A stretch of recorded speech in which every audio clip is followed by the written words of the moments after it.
Salut à tous, c'est Julie Freeze et aujourd'hui on se retrouve pour une nouvelle vidéo pour le dernier épisode de cette série de tutos que je viens enfin de terminer, enfin qu'on va terminer aujourd'hui.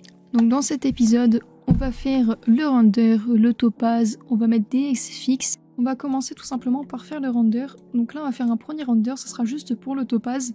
Donc pour l'instant on va pas encore mettre la loupe, on va faire les SFX à la fin, perso c'est comme ça que je fonctionne. On va juste render à partir du début. Donc là de la première image, et on va se rendre à la fin, et là on va s'arrêter juste ici.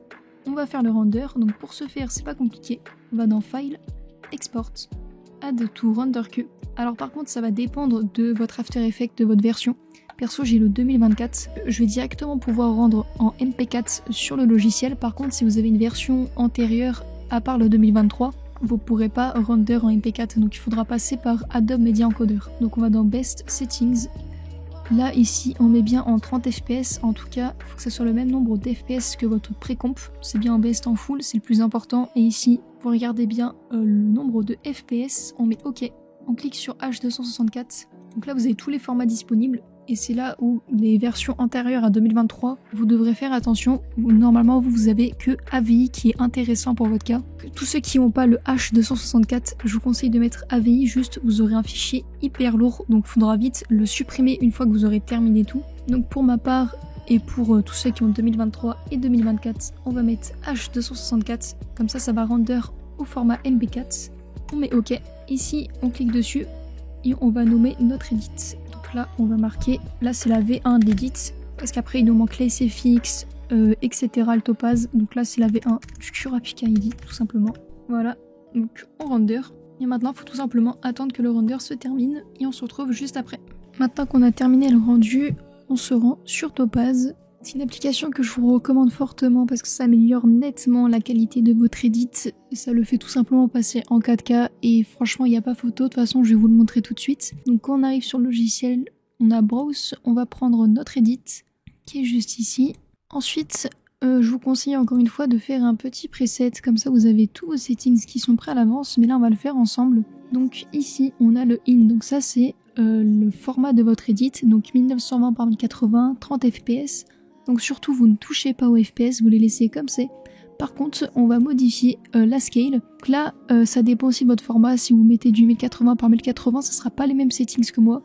De toute façon ce qu'on va faire c'est du 2 fois upscale, donc ça va nous mettre en format 4K. Ensuite on descend plus bas, ici on met progressif. Là on est dans Proteus, on le laisse comme ceci. Et dans paramètres on va mettre manuel. Et du coup là on va mettre nos propres settings. Donc dans Revert Compression, on va mettre à 100, Recover Detail on met à 100, le Sharpen on le laisse à 0, Reduce Noise on met à 100, Dehalo à 0, puis le Anti-Déblur on le met à 100. Le Noise on le laisse bien à 0. Dans Output Settings, donc là l'encodeur on va mettre soit du H264 soit le H265, je sais pas trop la différence mais perso je reste sur du classique. Je crois que ça c'est la nouvelle version de Nvidia, mais moi je reste sur le basique. Et là dans Container on modifie, on met bien en MP4. Et là on peut tout simplement cliquer sur Export. Donc ici comme vous pouvez le voir on a le temps, il y a marqué qu'il nous reste 2 minutes 54 de render. On a le pourcentage juste ici. Et donc là on a juste à attendre et on aura un logo validé quand tout sera prêt. Donc ici comme vous pouvez le voir on a un petit affichage, une petite preview de la différence. Et comme vous pouvez le voir c'est vraiment flagrant. À gauche, bon, comme vous en doutez, c'est le clip original. Et à droite on a la transformation avec Topaz. On a vraiment des traits beaucoup plus lisses. Je trouve que c'est vraiment largement mieux, il n'y a pas photo. Donc je vous recommande vraiment d'utiliser Topaz. Ça va embellir vos edits. Et en soi ça prend pas non plus beaucoup de temps, c'est juste un deuxième export tout simplement. C'est bon, comme vous pouvez le voir, on a une petite encoche ici validée qui nous dit que le render est terminé. Donc pour retrouver notre clip, on clique ici sur Show in Explorer. Et donc là, ce sera celui avec marqué --du-bas probe qui sera le render Topaz. Sur After Effects, on va faire CTRL-N, on va créer une nouvelle composition. Et on va la mettre au format de notre topaz, donc en 4K. C'est du 3940 en 2160. On fait OK. On va prendre notre edit topaz, on le clique sur After Effects. Et pour être sûr que ça soit au bon format, vous verrez bien que de toute façon, ça sera adapté à la taille de la composition vu que c'est en 4K. Maintenant, quelque chose de très important, il faut rajouter la musique parce que le son avec topaz est détérioré. Je sais pas trop pourquoi. Ça fait que lorsque vous faites un render topaz, le son se détériore. Par contre, la qualité de l'image s'améliore. C'est pour ça qu'il faut refaire un render derrière où on mettra juste le son. Bon, là pour le coup, on va aussi faire les SFX avec. Donc ce que je fais en général, c'est que je prends le début de la musique où l'édit commence. Et là, on se rend vers la fin de la musique. Comme ça, on aura bien la loupe à la fin. Et là, on va juste export la musique tout seul. Donc on fait export add to render que. Là, on va dans base settings, on laisse comme c'est. H264, on clique dessus. Et là, on va bien mettre en MP3 car nous, on veut simplement le son. Donc là, on va juste mettre son de Kurapika. Voilà, en render. Ça prend 2 secondes vu que c'est du MP3. Maintenant, on va réimporter notre musique au propre, vu que là, on n'aura pas le son de Topaz qui détériore le son. Maintenant, ce qu'on va faire, c'est on va cut au moment où il y a la loupe. Donc le tout premier clip, on va le chercher. Alors là, c'est sur cette frame qu'il y a le premier clip, donc on va dupliquer avec CTRL-D. On cut, on supprime l'intro vu qu'on la veut pas en double. Et là, on a notre loop. Donc l'édit entier se trouve sur ce clip. On va le mettre au moment de la loupe, juste ici. Donc quand ça se répète. Et si on vérifie avec la musique, normalement ça colle. Juste ici, comme vous pouvez le voir, on a un petit problème avec le trait qui est juste en bas. J'ai oublié de rescale, j'ai eu un problème au render, du coup il faut que je refasse la scale. C'est bon, j'ai modifié la scale, donc j'ai juste re-render juste l'extrait avec la scale. Et juste aussi ici, là il y a un petit problème avec le rotobrush. Encore une fois, j'ai eu un bug, ça m'a saoulé, mais bon. Quand c'est play, on le voit pas trop, on va dire que ça passe. Au pire, ce qu'on a à faire tout simplement, on va juste baisser l'opacité dès le début du clip. Comme ça, hop, on verra pas tant que ça. Voilà, parfait. Alors maintenant, étape aussi importante, bon ça dépend des edits, parfois c'est pas nécessaire d'en mettre, c'est les SFX, mais là dans cet edit ça pourrait rendre pas trop mal. Donc les SFX c'est tout simplement des petits sound effects. Donc là on va pas non plus faire quelque chose de très poussé, surtout que c'est pas nécessaire pour ce style d'edit, on va juste mettre des whoosh un peu légers. Donc ce que je vous conseille pour en trouver, c'est soit d'aller chercher sur YouTube des whoosh, tout simplement, vous tapez whoosh et vous trouverez votre bonheur je pense. Ou sinon, vous allez chercher dans des packs ou à droite à gauche, il y a beaucoup de SFX à trouver assez facilement. Alors je me suis fait une petite sélection de SFX comme vous pouvez le voir, que je suis allée chercher à droite à gauche. Si jamais vous en avez pas sur votre PC et que vous voulez pas galérer à en trouver, je vous mettrai le lien dans la description. Vous aurez tous les SFX que j'ai utilisés dans cette vidéo. Alors moi ce que je fais en général, parce que c'est un peu complexe d'expliquer comment faire des SFX, j'en prends un. Et j'essaie de voir où est-ce qu'il passe. Et donc par exemple le premier, donc là je vous le fais écouter en lecture seule.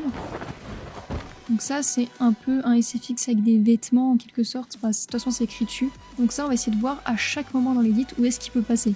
Donc je vais faire le tour, et donc on va essayer de voir où est-ce qu'il y a des vêtements qui bougent. Bon là un petit peu on peut voir si ça passe bien. Là ça bouge pas assez donc ça irait pas. Là par contre on a du vent donc là ça peut être intéressant. Et si c'est trop long, on peut tout simplement faire des ajustements, on peut rajouter de l'audio level. Au départ, on le baisse, on a moins 10, puis là, hop, quand on change de clip, on le réactive, puis on le rebaisse par exemple. Comme ça, après, on n'entend plus rien. Bon, là, vu qu'il y a encore des vêtements, on peut continuer et le laisser tout simplement, vu que là, ça bouge encore. Et quand on met la musique avec, finalement, ça passe bien. Ensuite, on regarde s'il y a d'autres moments où les vêtements ils bougent. Là, ça peut rendre bien aussi sur le dernier clip. Donc pareil, bon là on n'est pas obligé de mettre de l'audio level, et si jamais vous trouvez que c'est trop fort, vous avez juste abaisser le son. Donc là ça coupe vers la fin, on va mettre de l'audio level pour rendre tout ça propre. À la fin on baisse le son. Voilà, maintenant on a fait notre premier SFX, on passe au suivant. Donc là c'est pareil, encore une fois, je vérifie où est-ce qu'il pourrait passer. Donc là peut-être pour le tout début ça pourrait bien rendre. Pour savoir où est-ce que vous placez le whoosh, donc là on a la première frame du premier clip. Et on va mettre le whoosh un peu en retard, on va pas le mettre en plein centre, donc on décale un petit peu, juste après le début. Ensuite on regarde où est-ce que ça pourrait bien passer, il faut pas non plus trop le spam, il faut essayer de voir des endroits où ça pourrait bien rendre. Donc là, quand il saute, ça rendrait bien. Donc on duplique, on double-clique sur L pour voir le signal sonore, on se rend vers ici, comme ça passe bien, on regarde la suite. Bon là, je trouve qu'il n'y a pas trop d'autres moments où ça rendrait bien. On passe au whoosh suivant. Ici, on a notre whoosh. Et encore une fois, on va chercher les moments où ça pourrait bien rendre. Et c'est tout le temps ça. Moi perso, c'est ma méthode. Après, je pense qu'il y a forcément plein d'autres méthodes possibles. Vous faites comme vous voulez.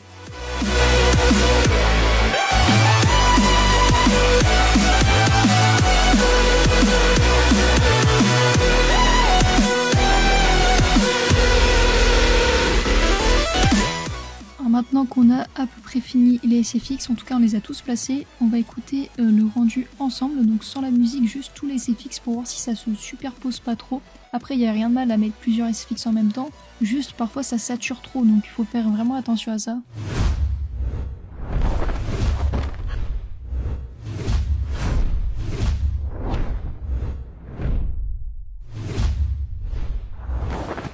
Et après on peut écouter aussi avec la musique pour voir comment ça rend tout simplement.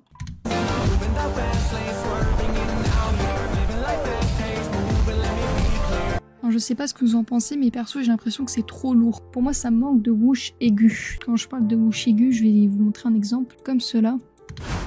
Mais je trouve qu'il est plus doux, alors que là on a trop des sons de basse et il nous faut plus quelque chose en hauteur. C'est très mal expliqué, c'est pas les bons mots mais je pense que vous avez compris. Donc on va peut-être rajouter des whoosh comme ça. Donc par exemple ici je ferais bien un truc plus aigu. Donc on va rajouter un petit whoosh comme ceci.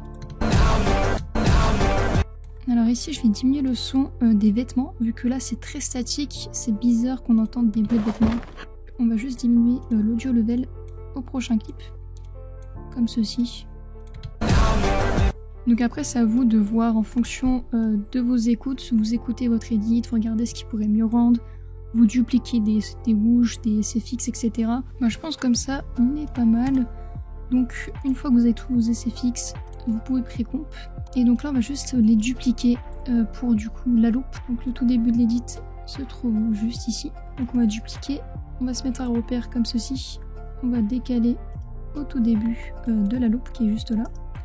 Et hop, on re-étend, comme ça on a bien le whoosh du départ qui arrive, et ensuite on a la loupe. Maintenant on va juste faire une petite outro de fin que j'aime bien faire en ce moment. On va tout simplement redupliquer du coup la loupe, cette fois on va pas dupliquer les SFX, on s'en fout, on la met à la fin. Et en général ce que je fais c'est que je le duplique, je vais mettre du S halftone color, le dots frequency je le mets entre 150 et 200, le sharpness j'aime bien le mettre à 0, ensuite là dans dots je mets tout à 0. Je rajoute un petit tritone que je vais mettre aux couleurs de l'edit. Donc là on a surtout du rouge et du bleu. On va peut-être mettre du rouge, je trouve que ça va bien à Kurapika, comme ceci. On augmente un peu le blend, on va juste un peu baisser l'opacité, on désactive le timer qu'il y avait tout à l'heure. Donc je prends mon logo, bon là je vais mettre juste du coup le cercle. Et ensuite c'est tout bête, hein, vous faites l'animation que vous voulez. Moi je vais juste faire un petit zoom, donc on le met vers là où on veut que ça s'arrête. On va dire que là c'est déjà pas mal, c'est assez long, faut pas non plus une outro trop longue sinon les gens ils vont se barrer et après votre watch time il va pas être fou quoi. On va le baisser, on va le mettre en tout petit, on fait un petit graphe vu que c'est assez long, enfin un graphe très léger, voilà, là je peux cut, juste je vais le précomp, ensuite je vais le dupliquer, sur celui du fond je mets du diplo, ah oui il faut juste pas oublier de rajouter aussi du tritone, je trouve que ça rend mieux vu que là on a du rouge en fond, on va aussi rajouter du tritone en rouge. Là on peut le dupliquer et faire le diplo. Bon je le fais en rapide parce que c'est pas une étape obligatoire, c'est vraiment du bonus. Ensuite vers la fin on n'oublie pas de jouer avec l'opacité, il faut bien la baisser. Donc vers le milieu on active le timer de l'opacité, on active tout. Et à la toute fin du logo on met tout à 0 comme ceci. On peut aussi cliquer sur N pour marquer la fin du render. J'active l'opacité du logo. Et je mets à la fin à 0 pour faire un petit fondu à la fin. Et on n'oublie pas aussi de faire un fondu avec la musique, c'est très important, sinon ça va cut d'un coup.